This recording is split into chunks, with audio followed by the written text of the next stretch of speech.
গুম ও হত্যা মামলায় 15 সেনা কর্মকর্তাকে কারাগারে পাঠানোর নির্দেশ, হাসিনা সহ বাকিদের হাজিরে পত্রিকায় বিজ্ঞপ্তির নির্দেশ, সুবিচারের প্রত্যাশা ভুক্তভোগীদের।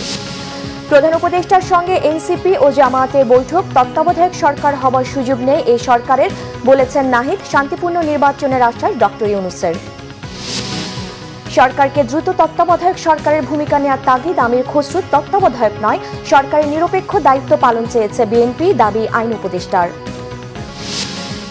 কোনো অন্যায় বা চাপের কাছে নথি স্বীকার করবে না ইসি, কাজ করবে আইন অনুযায়ী, বলেছেন সিইসি। মোবাইল কোর্ট পরিচালনায় স্বচ্ছতার পরামর্শ ইসি কর্মকর্তাদের।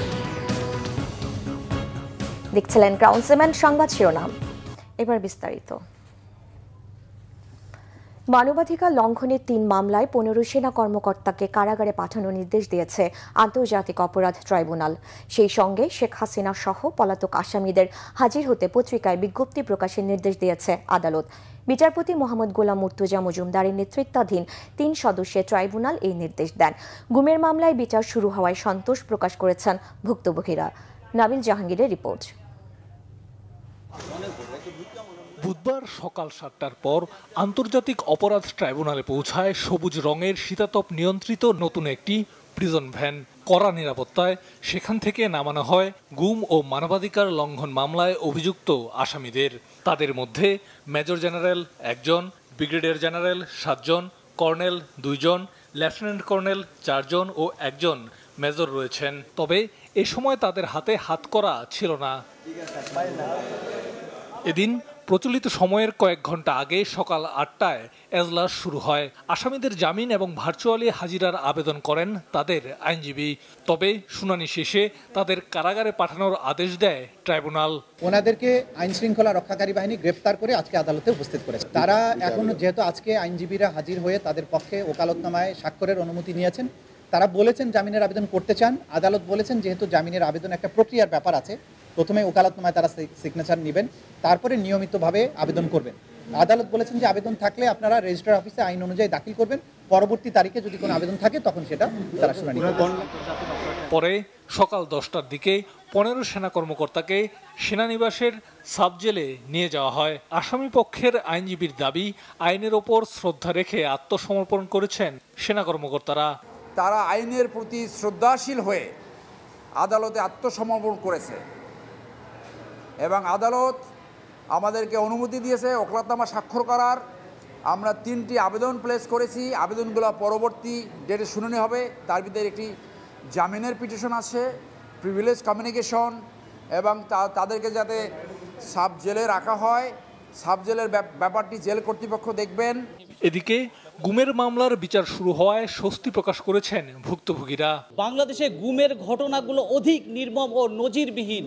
999 জন ভালো আর 1 জন খারাপ, তার জন্য পুরো বাহিনীকে বদনাম রটানো, কুৎসা রটানো কিন্তু কোনো দেশপ্রেমিকের কাজ নয়।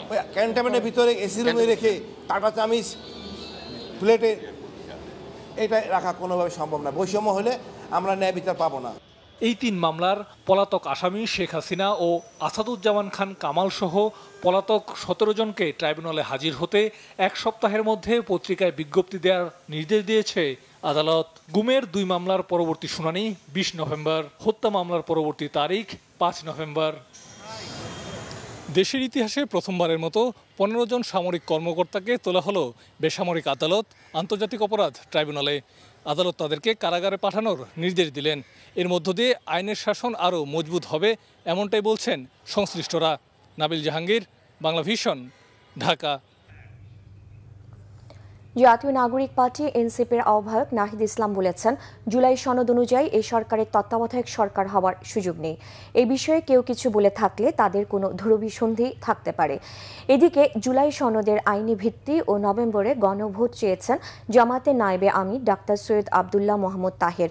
রিপোর্ট সৈয়দ আব্দুল মুহিতের।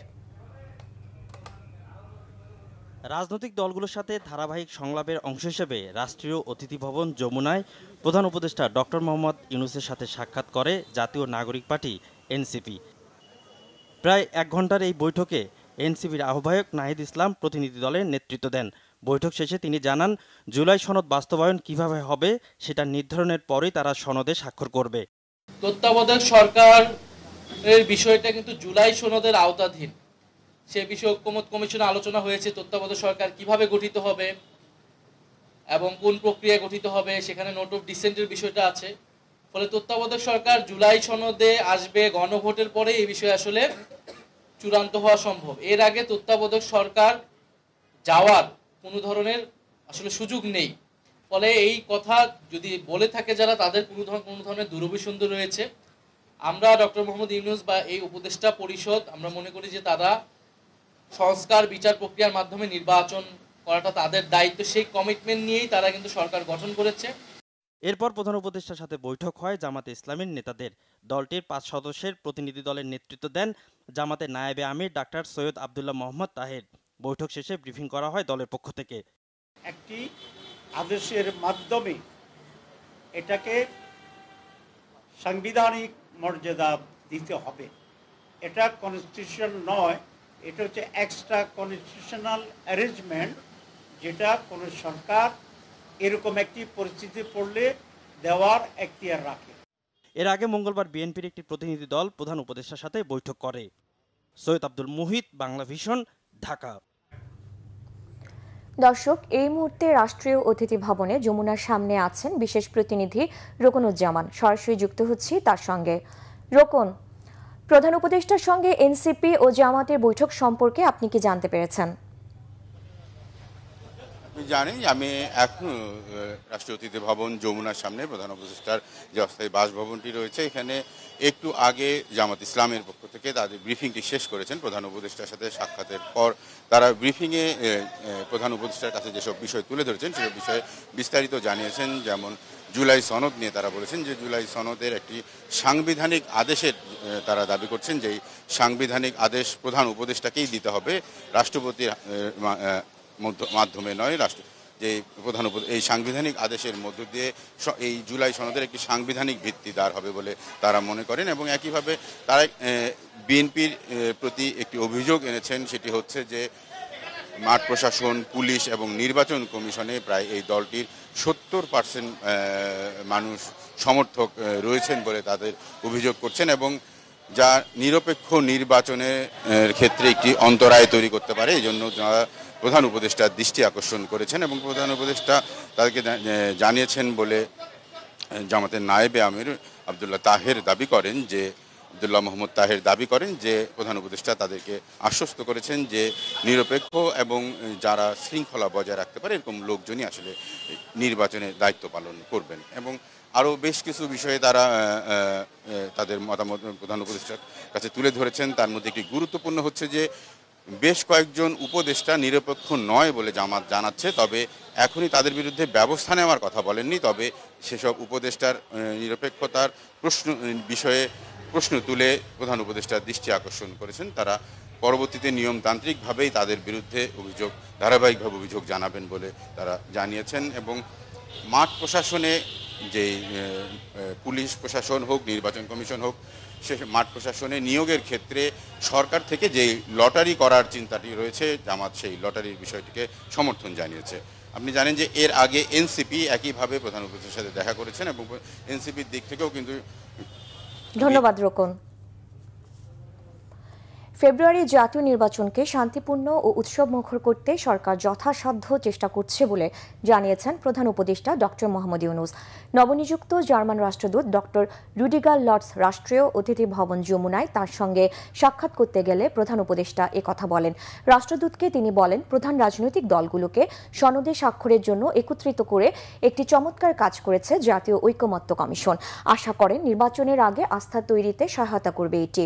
নতুন রাষ্ট্রদূতের দায়িত্ব পালনে বাংলাদেশ ও জার্মানির মধ্যে বন্ধুত্বপূর্ণ সম্পর্ক নতুন উচ্চতায় পৌঁছাবে বলে আশা করেন ডক্টর ইউনূস। তিনি জানান, নির্বাচনের আগে ভুল তথ্যের প্রচারকে চ্যালেঞ্জ হিসেবে দেখছেন তারা। এদিকে বাংলাদেশের জনগণের আরও বেশি গণতান্ত্রিক প্রক্রিয়ায় অংশগ্রহণকে উৎসাহব্যঞ্জক বলে উল্লেখ করেন জার্মান রাষ্ট্রদূত। পাশাপাশি সরকারের সংস্কার প্রচেষ্টার প্রশংসা করেন। জুলাই জাতীয় সনদ 2025 বাস্তবায়নের উপায় ও পদ্ধতি সম্পর্কিত সুপারিশ নিয়ে বিশেষজ্ঞদের সাথে আবারও সভা করেছে জাতীয় ঐকমত্য কমিশন। জাতীয় সংসদের কমিশন কার্যালয়ের সম্মেলন কক্ষে এই সভা অনুষ্ঠিত হয়। এতে জুলাই সনদ বাস্তবায়নের বিভিন্ন সুপারিশ পর্যালোচনা করা হয়, পাশাপাশি বিশেষজ্ঞদের পরামর্শ নিয়েও আলোচনা হয়। এসব বিষয়ে কমিশন বৃহস্পতিবার সকালে নিজেদের মধ্যে বৈঠক করে আবারও দুপুর 2টায় বিশেষজ্ঞদের সাথে আলোচনায় বসবে বলে সিদ্ধান্ত হয়। সভায় বিশেষজ্ঞদের হিসেবে উপস্থিত ছিলেন সুপ্রিম কোর্টের আপিল বিভাগের অবসরপ্রাপ্ত বিচারপতি M A Matin O barrister Imran Siddique. আলোচনায় কমিশনের পক্ষে অংশ নেন সহসভাপতি অধ্যাপক আলী রিয়াজ, সদস্য ডক্টর বদিউল আলম মজুমদার, বিচারপতি মোহাম্মদ ইমদাদুল হক, ডক্টর ইফতেখারুজ্জামান, সফর রাজ হোসেন, ডক্টর মোহাম্মদ আয়ুব মিয়া ও প্রধান উপদেষ্টার বিশেষ সহকারী মনির হায়দার। বিএনপির স্থায়ী কমিটির সদস্য আমির খসরু মাহমুদ চৌধুরী বলেছেন, অন্তর্বর্তী সরকারকে নিরপেক্ষ থাকতে হবে, না হলে অশুভ শক্তির আবির্ভাব হবে। ধোঁয়াশা রেখে নির্বাচন পরিচালনা সম্ভব হবে না বলেও মন্তব্য করেন তিনি। জাতীয় প্রেস ক্লাবে জাতীয়তাবাদী মুক্তিযোদ্ধা দলের আলোচনার সভায় আমির খসরু মাহমুদ চৌধুরী একথা বলেন। তিনি জানান, যত দ্রুত সম্ভব জনগণের ম্যান্ডেট জনগণের কাছে ফিরিয়ে দেওয়া উচিত। আমির খসরুর অভিযোগ, মবক্রেসি বা কোনো দলের চাপের কাছে নথি স্বীকার করে অনেক সিদ্ধান্ত নিচ্ছে সরকার। বিভিন্ন জায়গায় পদায়ন ও বদলিতে বিএনপি অংশ নেয়নি বলে তিনি দাবি করেন। বলেন, অন্তর্বর্তী সরকারকে দ্রুত তত্ত্বাবধায়ক সরকারের ভূমিকায় অবতীর্ণ হতে হবে। গণতন্ত্রে বিশ্বাস থাকায় বিএনপি কোনো দাবি নিয়ে রাজপথে নামেনি বলেও জানান বিএনপির এই নেতা। যে সমস্ত দাবি দাওয়া নিয়ে রাস্তায় নেমে বিশৃঙ্খলা সৃষ্টি করা হচ্ছে এবং নির্বাচনকে প্রশ্নবিদ্ধ করার যে চেষ্টা হচ্ছে, বিভিন্ন দাবি দেওয়া তুলে রাস্তায় গিয়ে, এগুলো তো রাস্তায় যাওয়ার তো দিন শেষ হয়ে গেছে। শেষ হাসিনাকে বিদায় করা হয়েছে, এখন যাবেন জনগণের কাছে। আপনার যত দাবি দেওয়া আছে সবগুলো নিয়ে আগামী নির্বাচনে আপনার ম্যানিফেস্টোতে নিয়ে জনগণের কাছে যান, জনগণের ম্যান্ডেট নিয়ে সংসদে পাশ করেন। আপনি রাস্তায় নেমে জোর করে করতে গেলে তাহলে তো গণতন্ত্রের বিশ্বাসী হলেন না।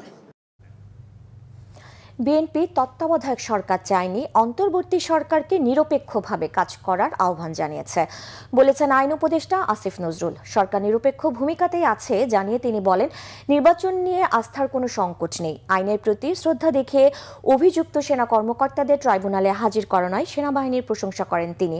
রিপোর্ট রিশান নাসরুল্লাহর।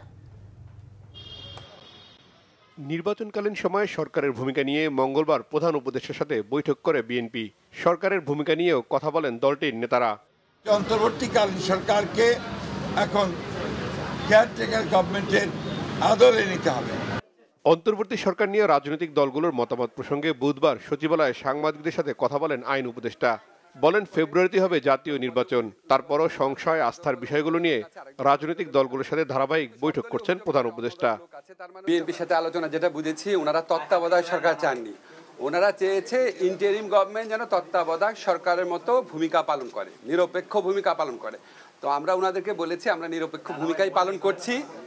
নিরপেক্ষ ভূমিকা পালন করার জন্য প্রধান উপদেষ্টা এমনকি অ্যাসুরেন্স দিয়েছেন যে এখন জনপ্রশাসন বা অন্য কোনো জায়গা বড় বড় বদলির ব্যাপারটা উনি নিজে দেখবেন। কি নির্বাচনকালীন সরকার ছোট হবে টবে নাকি এই ধরনের কোনো দাবিও কোনো মহল থেকে উত্থাপিত হয়নি। মাঠে ঘাটে আস্থার অভাব আছে নাকি আমি জানি না, তবে আমার মনে হয় রাজনৈতিক দলগুলোর মধ্যে যেরকম অনৈক্য থাকে আপনার, ওনারা একজন আরেকজনের বিরুদ্ধে যেভাবে বলে ওইটার কারণে হয়তো।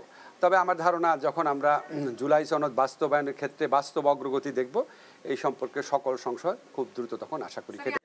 আন্তর্জাতিক অপরাধ ট্রাইব্যুনালে সেনা কর্মকর্তাদের উপস্থিতির প্রশংসার দাবিদার বলে মনে করেন আইন উপদেষ্টা আসিফ নজরুল। মামলার আসামি হিসেবে তাদের কোথায় রাখা হবে সেটা স্বরাষ্ট্র মন্ত্রণালয়ের বিষয় বলে জানান তিনি। ইন্টারন্যাশনাল ক্রিমিনাল কোর্টে যে বিচার প্রক্রিয়ার প্রতি শ্রদ্ধাবোধ দেখিয়ে সেনা সদস্যরা যেভাবে ওনারা এসেছেন বা যেভাবে ওনাদের নিয়ে আসা হয়েছে, এখানে আপনার সেনা প্রশাসন বা সেনাবাহিনীর ঊর্ধ্বতন কর্মকর্তারা, সেনাবাহিনী প্রধান, ওনারা যেভাবে সহযোগিতা করেছেন এটা অত্যন্ত প্রশংসার দাবিদার। এবং তারা আইনের শাসনের প্রতি যেই শ্রদ্ধাবোধ দেখিয়েছেন এটা আমরা খুব পজিটিভলি দেখছি। আর সাব জেলে কেন রাখা হয়েছে বা ওনারা কোথায় রাখা হবে এটা সম্পূর্ণভাবে স্বরাষ্ট্র মন্ত্রণালয়ের দায়িত্বভুক্ত বিষয়। ওনারা যেটা প্রয়োজন, ওনারা যেটা অ্যাপ্রোপ্রিয়েট মনে করবেন এটা ওনারা করবেন, এটার জবাব দেওয়ার এখতিয়ার আমার নাই। প্রশাসনের দলীয় নিয়োগের অভিযোগ অস্বীকার করেন আইন উপদেষ্টা। বলেন, অন্তর্বর্তী সরকারের বিরুদ্ধে সব দলের অভিযোগই প্রমাণ করে নিরপেক্ষভাবে দায়িত্ব পালন করছে সরকার। চেষ্টা করছে। রিশাদ নাসরুল্লাহ, বাংলা ভিশন, ঢাকা। তত্ত্বাবধায়ক সরকার ইস্যুতে তৃতীয় দিনের শুনানির জন্য বৃহস্পতিবার দিন ধার্য করেছে আপিল বিভাগ। বুধবার দ্বিতীয় দিনের শুনানি শেষে প্রধান বিচারপতি সৈয়দ রেফাত আহমেদের নেতৃত্বাধীন 7 সদস্যের বেঞ্চ এ তারিখ ধার্য করেন। বুধবার শুনানি শেষ করেন বদিউল আলম মজুমদারের আইনজীবী। বৃহস্পতিবার বিএনপি ও জামায়াতে ইসলামের পক্ষের আইনজীবীরা শুনানি করবেন। এর আগে গত 27 আগস্ট তত্ত্বাবধায়ক সরকার ব্যবস্থা বাতিলের রায় পুনর্বিবেচনা চেয়ে করা আবেদনের শুনানি শেষে আপিলের অনুমতি দেওয়া হয়।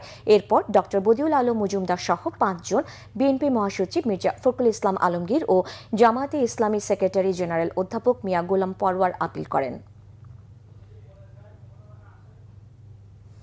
নির্বাচন কমিশন কোনো অন্যায় বা চাপের কাছে নথি স্বীকার করবে না, আইন অনুযায়ী কাজ করবে বলেছেন প্রধান নির্বাচন কমিশনার এএমএম নাসির উদ্দিন। অন্যদিকে কমিশনার সানাউল্লাহ মিয়া বলেন, রাষ্ট্র ও জাতির জন্য দেশের ইতিহাসে গুরুত্বপূর্ণ হল ত্রয়োদশ সংসদ নির্বাচন। জানান, প্রবাসী ভোটারদের জন্য অ্যাপ উন্মুক্ত করা হবে 16 নভেম্বর। মহিবুল্লাহ মুহিবের রিপোর্টে বিস্তারিত। বুধবার সকালে নির্বাচন কমিশনে উপজেলা নির্বাহী কর্মকর্তাদের প্রশিক্ষণ কর্মশালার উদ্বোধন করেন প্রধান নির্বাচন কমিশনার এএমএম নাসির উদ্দিন। এ সময় তিনি বলেন, সভ্য জাতি সবাই আইনের প্রতি শ্রদ্ধাশীল। তিনি বলেন, কমিশন তার আইন অনুযায়ী কাজ করবে, কোনো অন্যায়ের কাছে মাথা নত করবে না বলেও সাফ জানিয়ে দেন এএমএম নাসির উদ্দিন। সেটা আমি এই মেসেজটা আপনাদের কাছে ডিসেমিনেট করতে চাই। আপনারাও কোনো প্রেশারের কাছে নথি স্বীকার করবেন না, কোনো চাপের কাছে নথি স্বীকার করবেন না, এবং সম্পূর্ণভাবে নিজের সিদ্ধান্তে, আইন অনুযায়ী সিদ্ধান্তে অটল থাকবেন। আমাদের পক্ষ থেকে আমরা সার্বিক সহযোগিতা দেব, এবং নির্বাচন কমিশনও কিন্তু কারো কোনো অন্যায় চাপের কাছে নথি স্বীকার করবে না। কারণ আমরা আপনাদেরকে অন্যায় কোনো আদেশ দিব না, অন্যায় কোনো হুকুম দিব না। এইটা আপনারা ধরে রাখতে পারেন যে আইন প্রচলিত আছে রিলেভেন্ট টু দ্য ইলেকশন, সেই আইন অনুযায়ী আমাদের নির্দেশনা যাবে বা আপনারা সেটা সেইভাবে পালন করবেন। ইউএনওদের কোনো দলের পক্ষে কাজ না করার আহ্বান জানান নির্বাচন কমিশনার আনোয়ারুল ইসলাম। তিনি বলেন, দুপক্ষের সহিংসতার ঘটনায় কাউকে আটক করা হলে তাকে নির্বাচনের আগে আর ছাড়া হবে না, আদালতে পাঠানো হবে। সরকারি কর্মকর্তা কর্মচারীদের মান সম্মান আমাদের যে বুলণ্ঠিত হয়েছে এতে কোনো সন্দেহ নাই, এর মধ্যে আমিও একজন, আমরাও সবাই। সুতরাং আমাদের যে সুযোগটি এসেছে এটি কাজে লাগাতে হবে। আজকে আপনাদের এখানেও অনেকে হয়তো বা মনে করতে পারেন যে সামনে কি অবস্থা। আজকে পত্রিকায় দেখলাম যে একটা তত্ত্বাবধায়ক সরকারের আবহ সৃষ্টির চেষ্টা হচ্ছে। নির্বাচন কমিশন থেকে আপনাদের প্রতি মেসেজ হচ্ছে, কোনো ভয় নাই, সঠিক কাজ করবেন, নির্বাচন কমিশন আপনাদের সাথে আছে। কিন্তু উদ্দেশ্যমূলকভাবে কোনো কাজ করলে কিন্তু সাংঘাতিক পেরেশানিতে পড়বেন। এখন থেকে মোবাইল কোর্ট পরিচালনায় আয়নার মতো স্বচ্ছতা আনার পরামর্শ দেন নির্বাচন কমিশনের কর্মকর্তারা। মুহিবুল্লাহ মুহিব, বাংলা ভিশন, ঢাকা। রাজনৈতিক ঐক্যমতই দেশের নিরাপত্তায় সবচেয়ে জরুরি বলে মনে করেন বিশ্লেষকরা। বাইরের চেয়ে অভ্যন্তরীণ নিরাপত্তা উপাদানগুলোর উপর আগে গুরুত্ব দেওয়ার পরামর্শ তাদের। নৌপরিবহন উপদেষ্টা অবসরপ্রাপ্ত ব্রিগেডিয়ার জেনারেল শওকত হোসেন বলেন, বাংলাদেশের সাথে কেউ শত্রুতা করলে নিজেরাই ক্ষতিগ্রস্ত হবে। রিপোর্ট করছেন ইমরুল কায়েস।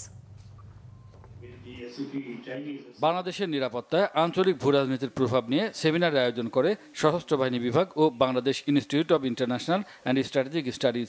এতে বক্তারা বলেন, দেশের নিরাপত্তার জন্য শক্তিশালী প্রতিরক্ষা ব্যবস্থা, অর্থনীতি স্থিতিশীলতা জরুরি।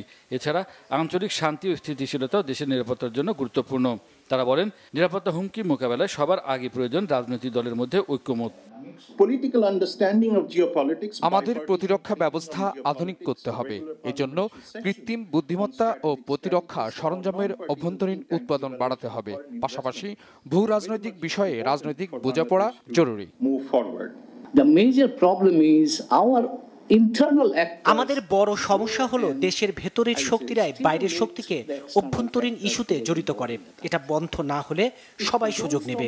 এতে আমাদের নিরাপত্তা, সার্বভৌমত্ব, স্বাধীনতা হুমকিতে পড়বে।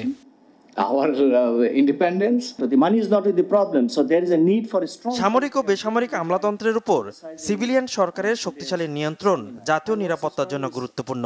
প্রতিরক্ষা ও নিরাপত্তা শক্তিশালী করার জন্য অর্থ কোনো সমস্যা না, এর জন্য রাজনৈতিক ইচ্ছা দরকার। It is very important for national security. নৌপরিবহন উপদেষ্টা অবসরপ্রাপ্ত ব্রিগেডিয়ার জেনারেল শাখাওয়াত হোসেন বলেন, নিরাপত্তা বিবেচনায় পার্বত্য এলাকায় যে কোনো অবকাঠামো করতে প্রতিরক্ষা বাহিনীকে অন্তর্ভুক্ত করা প্রয়োজন। আমরা অন্য দেশের বিরুদ্ধে নই, আমরা বন্ধুদের সহায়তায় নিজেদের প্রতিরক্ষা দৃঢ় করতে চাই। কেউ আমাদের সাথে শত্রুতা করতে চাইলে নিজেরা ক্ষতিগ্রস্ত হবে, আমরা না। আগে নিজ দেশের স্বার্থ দেখতে হবে, তারপর অন্য দেশের। দক্ষিণ এশিয়া ও ইন্দো প্যাসিফিক অঞ্চলের পরিবর্তনশীল নিরাপত্তা পরিস্থিতি বাংলাদেশের কৌশলগত অগ্রাধিকার নির্ধারণে গুরুত্বপূর্ণ ভূমিকা রাখছে বলে মনে করেন বিশ্লেষকরা। ইমরুল কায়েস, বাংলা ভিশন, ঢাকা। জাতীয় পার্টিকে রাজনীতি করার সুযোগ দিতে সরকারকেই পদক্ষেপ নিতে হবে বলে মন্তব্য করেছেন দলটির একাংশের চেয়ারম্যান ব্যারিস্টার আনিসুল ইসলাম মাহমুদ। বুধবার রাজধানীর একটি কমিউনিটি সেন্টারে উপজেলা দিবসের আলোচনা সভায় এ মন্তব্য করেন তিনি। বলেন, জাতীয় পার্টি নির্বাচনের জন্য সবসময় প্রস্তুত, এর জন্য লেভেল প্লেইং ফিল্ড করার আহ্বান জানান তিনি। নেতাকর্মীদের নামে মিথ্যা মামলা দেওয়া হয়েছে উল্লেখ করে তিনি বলেন, এজন্য নেতাকর্মীরা নিজ নির্বাচনী এলাকায় যেতে পারছে না। দলটির মহাসচিব ABM রুহুল আমিন হাওলাদার বলেন, ভবিষ্যতে জাতীয় পার্টিকে বাদ দিয়ে নির্বাচন দিলে নির্বাচিত সরকারের মেয়াদ দীর্ঘস্থায়ী হবে না। এ সময় বক্তারা বলেন, এরশাদই প্রথম বলেছিলেন ঢাকাকে বসবাস উপযোগী করতে, উপজেলাকে শক্তিশালী করতে।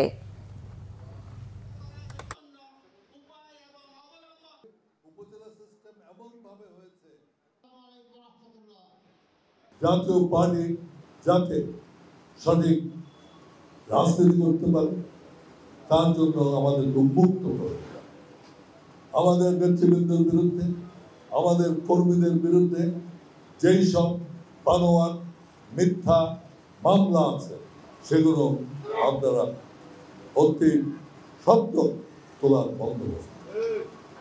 আমাদের পার্টির কাজ আমরা যেন সুষ্ঠুভাবে করতে পারি সেই ব্যবস্থা এবং মানুষকে বিশ্বাস করা, প্রথমে বিশ্বাস করার যে নির্বাচন হবে, দ্বিতীয়ত বিশ্বাস করার যে নির্বাচন হবে তখন একটা সুষ্ঠু প্রশাসন, নিরপেক্ষ প্রশাসন। বিআরটিএকে নিয়ন্ত্রণমূলক সংস্থা নয় বরং সেবামূলক সংস্থায় পরিণত করতে ড্রাইভিং ইনস্টিটিউটের মাধ্যমে লাইসেন্স দেওয়া হবে বলে জানিয়েছেন সড়ক পরিবহন ও সেতু উপদেষ্টা মোহাম্মদ ফাউজুল কবির খান। বুধবার সকালে রাজধানী তেজগাঁয়ে নিরাপদ সড়ক দিবসের আলোচনায় তিনি এ তথ্য জানান। সড়ক দুর্ঘটনায় ফিটনেসবিহীন যানবাহনগুলোকে অন্যতম কারণ হিসেবে উল্লেখ করে উপদেষ্টা বলেন, রাস্তা থেকে দ্রুতই ফিটনেসবিহীন গাড়ি সরিয়ে ফেলা হবে। পাশাপাশি মোটরসাইকেল আরোহীদের অবশ্যই হেলমেট ব্যবহারের তাগিদ দেন তিনি। জেলা পর্যায়ে মোটরসাইকেল চালকদের মাঝে 10,000 হেলমেট বিতরণ করা হবে বলেও জানান। সড়ক দুর্ঘটনায় যারা নিহত বা ক্ষতিগ্রস্ত হয় তাদের সহায়তা দিতে বিআরটিএকে নির্দেশনা দেন উপদেষ্টা। পরে বিআরটিএ এদেশে নির্বাচিত 16 জন দক্ষ গাড়ি চালকদের পুরস্কার ও মোটরসাইকেল চালকদের হাতে হেলমেট তুলে দেন আমন্ত্রিত অতিথিরা। আমরা বিআরটিএকে একটা নিয়ন্ত্রণমূলক সংস্থা থেকে এটাকে একটা সেবামূলক সংস্থায় পরিণত করতে চাই। তো এখন ড্রাইভিং লাইসেন্স পেতে হলে আপনাকে কি করতে হবে? আপনি একটা প্রশিক্ষণ নিতে হবে কোনো একটা স্বীকৃত প্রশিক্ষণ কেন্দ্র থেকে। লাইসেন্স পাওয়ার প্রথম পূর্ব শর্ত হচ্ছে যে আপনাকে প্রশিক্ষণ প্রাপ্ত হতে হবে। তো এই জন্য আমরা বলেছি যে সামনে লাইসেন্স পেতে হলে আপনাকে 60 ঘন্টার প্রশিক্ষণ নিতে হবে এবং এই প্রশিক্ষণের ব্যবস্থা আমরা করব এবং আপনি যখন প্রশিক্ষণ নেবেন তা আপনার তো আয় থাকবে না, সেই জন্য আমরা প্রশিক্ষণ একটা ভাতা আপনাদেরকে দেব। বিএনপির ভারপ্রাপ্ত চেয়ারম্যানের পররাষ্ট্র বিষয়ক উপদেষ্টা হুমায়ুন কবিরকে দলীয় দায়িত্বে যুগ্ম মহাসচিব আন্তর্জাতিক বিষয়ক হিসেবে নিয়োগ করা হয়েছে। বুধবার বিএনপি সিনিয়র যুগ্ম মহাসচিব অ্যাডভোকেট রুহুল কবির রিজভী স্বাক্ষরিত এক সংবাদ বিজ্ঞপ্তিতে এই পদায়নের তথ্য জানানো হয়েছে। হুমায়ুন কবির দীর্ঘদিন লন্ডনে স্থানীয় রাজনীতিতে সক্রিয় থাকার পর বাংলাদেশে ফিরে বিএনপিতে দায়িত্ব গ্রহণ করেন। বর্তমানে তিনি ভারপ্রাপ্ত চেয়ারম্যান তারেক রহমানের পররাষ্ট্র বিষয়ক কর্মকাণ্ডে গুরুত্বপূর্ণ সহযোগীর দায়িত্বে রয়েছেন। আগামী নির্বাচনে গুম হওয়া বিএনপি নেতা ইলিয়াস আলীর নির্বাচনী আসন সিলেট 2-এ ভোটে লড়াই আগ্রহ প্রকাশ করেছেন তিনি। পটুয়াখালীর আলোচিত জুলাই শহীদের কন্যা লামিয়া ধর্ষণ ও হত্যা মামলায় ৩ আসামিকে বিভিন্ন মেয়াদে কারাদণ্ড দেওয়া হয়েছে। ৩ আসামির মধ্যে সাকিব মুন্সি ও সিফাত মুন্সি ১৩ বছর ও ইমরানকে ১০ বছরের বিনাশ্রম কারাদণ্ড দিয়েছে আদালত। সকালে পটুয়াখালী নারী ও শিশু নির্যাতন দমন ট্রাইব্যুনালের বিচারক নীলুফার শিরিন এ রায় ঘোষণা করেন। দণ্ডপ্রাপ্তরা ঘটনার সময় অপ্রাপ্তবয়স্ক থাকায় শিশু আদালত আইনের আওতায় তাদের সর্বোচ্চ সাজা দেওয়া হয়।